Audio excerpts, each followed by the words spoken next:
Hello, Sunshine. I'm Alexi, Lalas, and welcome to the State of the Union podcast presented by State Farm. Once again, coming to you live from Doha, Qatar, site of the 2022 FIFA World Cup. Look who's here. David Mosse, my friend, my colleague, my guiding light, joins us once again, graces us with his presence. He's been working hard, as I've told you on now numerous nights.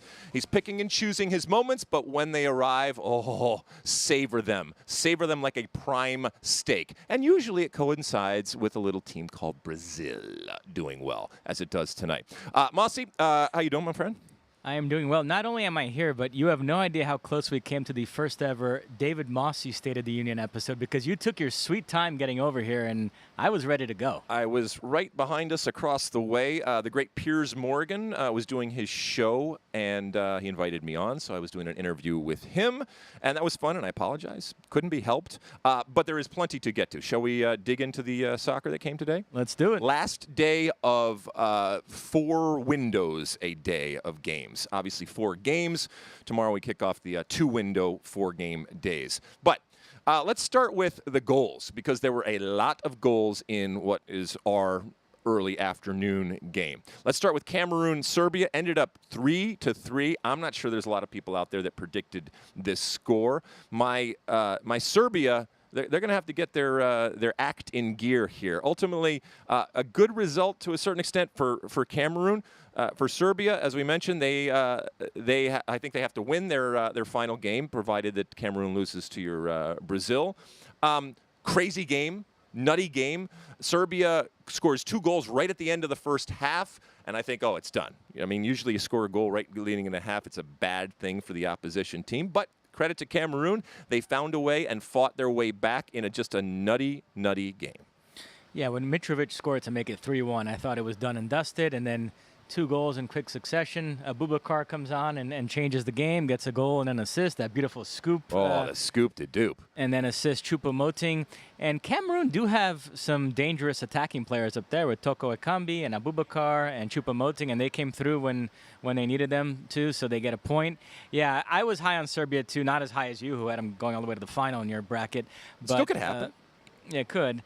But, I've been disappointed with them, 1 point from 2 games. But as you mentioned, assuming Cameroon doesn't beat Brazil, that Switzerland-Serbia game is essentially for a spot in the round of 16. Switzerland only needs a draw. Serbia needs a win. But Serbia are certainly capable of beating Switzerland, so they might make it through after all. Yeah, but, don't sleep on Switzerland. You called them pesky, right? I think that's what you called them. Okay, the other game, Ghana 3 and South Korea 2. Another crazy game. And some of these games, they started to just be wild back and forth affairs, and goals going in here, goals going in there, as it was here.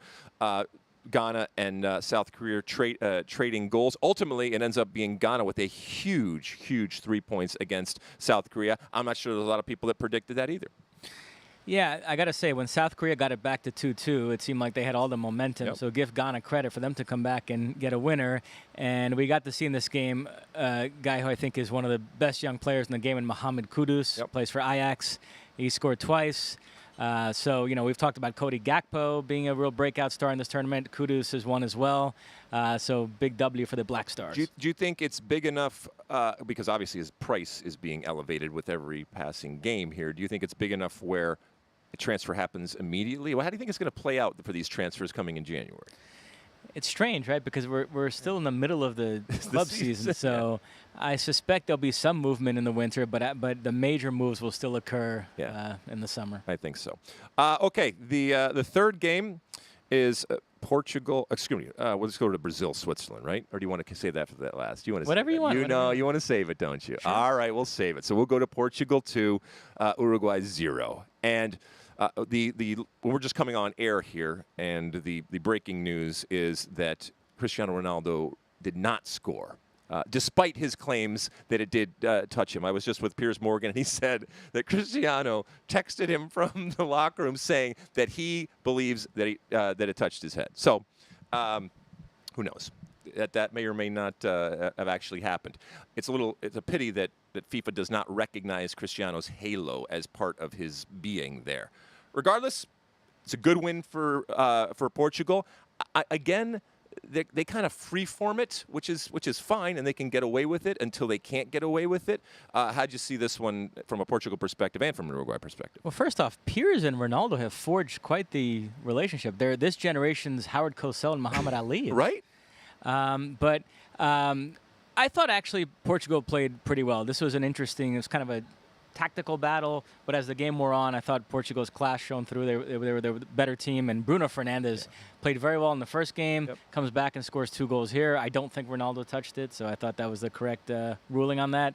And so, nice win for Portugal, and they secure around the 16 berth. Speaking of rulings, did you think that it was a penalty? For those that watched it, the ball goes through the legs, and the defender falling backwards puts his arm out, at which point the nutmeg ball on the other side is actually touched by his hand. I definitely think it was a penalty. You do? Yeah. I do. I do too. I mean, I know the rule states that you're actually allowed to fall like a natural human being and brace yourself when you're going to ground. That's all fine and well. But you're also literally making yourself bigger in that instance by having your hand behind your legs. You and I are in the minority on this because we have a pretty low bar. While most announcers don't think anything should be a handball ever, they're always trying to contort themselves, trying to figure out a way to argue that something shouldn't be a handball. I think everything should be a handball. Yeah, you and I are more the other way. Yeah, absolutely. So anyway, Bruno Fernandes gets both goals, according to him, according to FIFA, not according to Cristiano Ronaldo. And what has to burn Ronaldo is he got subbed out, then they get a penalty. Exactly. So we said the same thing when we were watching. If he gets credited with the first goal and doesn't come off, then he could have had a double himself. Exactly, and because we all thought that it was going to be his goal. All right, and then we get to your Brazil. From a score line, not anything to write home about other than Brazil win, which is what they do. But it's a little deceptive, this score line, 1-0. Brazil was the better team, but even going into it, you would said they're pesky, and that's ultimately what Switzerland was. They were difficult to break down, which is to be expected. They had a few opportunities, but very few opportunities, and this was just about going back to the well time and time again for Brazil until Switzerland broke down. My pesky comment you relayed on television, which drew Did you like it when I mentioned you on television? I like it. It drew some groans in the control room. Oh, really? Because your bosses didn't like it. Judy Boyd does not like me getting the limelight. She doesn't. So keep me behind the scenes. She thinks he's jealous. I can mention her too. You said it. I didn't. But I was not happy with this performance at all. From a Brazilian standpoint. Yes, of course. Who cares about the other team? I thought Chichi got it wrong to begin with. The 2 options in replacing Neymar should have been Rodrigo, which would have been a like for like, or if he wanted to be a little bit more conservative, it should have been Bruno Guimarães. Fred, it just blows my mind that he still finds his way into starting lineups for Brazil. There was a time where I thought people were too hard on him. He was better than he was being given credit for. He had some good performances in qualifying, but he hasn't played a lot for Manchester United this season. His form has really dipped, and now reality has caught up to the narrative of him being this terrible player. I actually do think now he's a terrible player, and I thought his insertion, it was like playing with 10 players, and it led to what I thought was a pretty lackluster first half. And then he brought on Rodrigo at the start of the second half, brought on Bruno Guimarães around the 60th minute, and things got a bit better from there. But even then, it was never like they were totally on song. I mean, I thought it was a very sluggish performance by Brazil. The inflection point in this game was that, and it was a correct call, but that Vinicius Jr. goal being ruled out, because that goal happened early enough where that might have sent Brazil on their way to. It would have been a 3-0 type. Yes. Thing, yeah. Instead, they had to keep plugging away. The goal didn't come until very late. Casemiro. So we'll take it, 3 points, but it was a nice Casemiro goal. All right. Well, hold on a second. They'll go back to the Fred thing, because Chichi's not dumb, okay? He's not doing something that would put his team in jeopardy of winning, even though everyone's a coach, all that kind of stuff. So how do you think that he justifies someone like Fred playing in the game? I just other think, than I don't know. I just think every coach has that guy. We've talked about it with Southgate and Maguire and Berhalter and Aaron Long. Even Scaloni and Otamendi to some degree. It surprises me sometimes how often Otamendi starts for that team. So Fred is just Chichi's guy. He likes him. I don't think that this result, despite your misgivings here, changes the way that I or many others feel about how good Brazil is, or if we pick them to win, which I did, that we're going to change it right now. Well, let me say something positive. Okay, good. And you and I have been on this page. So every time they have a performance like this, it reaffirms what we've been saying. The defense is outstanding. Yes. Brazil has not conceded a shot on target in the first 2 games. Allison has not had to make a save. Wow. And this is against Serbia and Switzerland, who are pretty good teams. So that part of it is outstanding. Casemiro has been phenomenal in these first 2 games, not just the goal, but just overall. His play has been outstanding. I just spoke to my father, and my father said he absolutely should not play in the Cameroon game, start Fabinho, because you don't want him to pick up a yellow. We did a feature on Casemiro on our pregame show, and I think it's pretty clear that he is the most indispensable player on this Brazil team. Remember, when we lost... Neymar after the game immediately tweeted how important he was. Yeah, when we lost 4 years ago in the quarterfinals to Belgium, he was suspended for that game, so that's a worry. You cannot have him get himself suspended for a big knockout game. So you have an opportunity here to Cameroon. That's a game you slot in Fabinho, and you still, no problem, get a result, finish first in the group. So I hope Chichi is smart enough to do that and not play Casemiro. Well, the feature that you mentioned, it was interesting to hear him talk about the responsibility that he feels, that most Brazilians feel, to play a certain way, to be romantic, to be creative. But it's almost his job to enable those others. Sure, and yet tonight, it ended up being him hitting a hell of a shot. I mean, that half volley on like the downbeat there, if you will, was just beautiful in the way that he took it. The other player who I thought really added a spark when he came on was Rodrigo. And again, I was talking to my dad about this. Chichi might have to find a place for him in the starting lineup.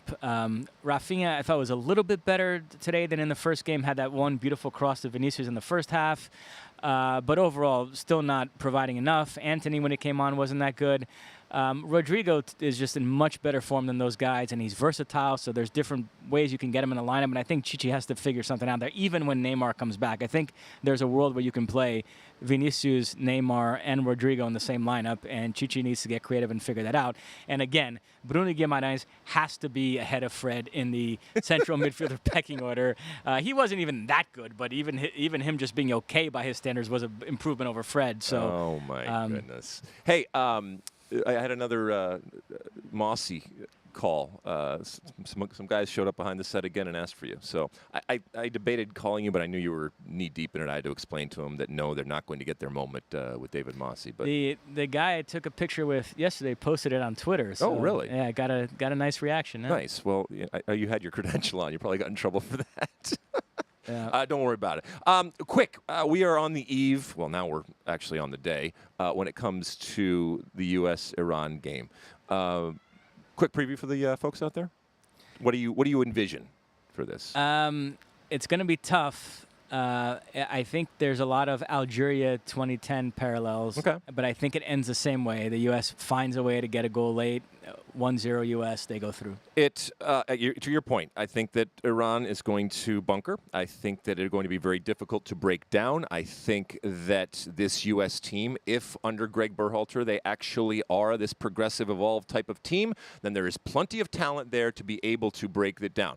Not going to necessarily do it in the first minute, but eventually you will wear them down and you will find that joy. Or set pieces, and I know I harp upon them, but they are a staple. And again, I reiterate about this U.S. men's national team. It drives me crazy, the wasted set pieces that they have, that we've seen this tournament. And tomorrow, or today, is when we're talking, against Iran, you cannot afford to waste it. You have a set piece coach as the U.S. men's national team. You announced it, all right? Presumably you're paying him money. He's got one job. Set pieces, and set pieces have been a problem for the United States in this tournament.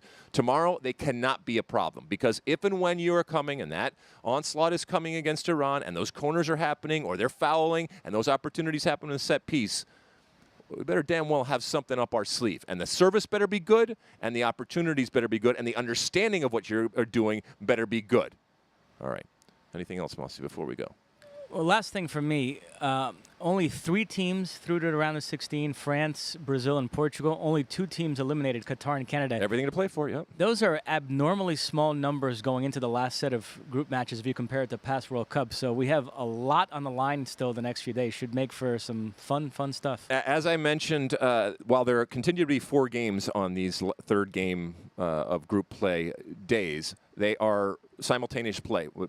Simultaneous play, which means that there are 2 different windows.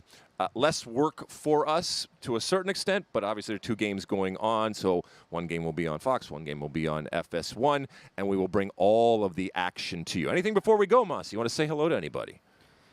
No. All right. Pithy as always, my friend. This has been the State of the Union, my friends. I am Alexi Lalas. This is David Mosse. It has been presented to you by State Farm. Thank you so much for tuning in. You going to grace us with your presence anytime in the future here? Tomorrow, I will be back. A double dose of David Mosse for all of you Mosse fans. So he will be back in all his glory tomorrow. I will be here, and hopefully we will be celebrating a win from the United States, which would mean they get out of the group, and then who knows who they are going to play. But that's the first order of business. It is going to be a fun day of soccer tomorrow, and we look forward to being there with you. Until then, and as always, my friends, this is the State of the Union, and size the day.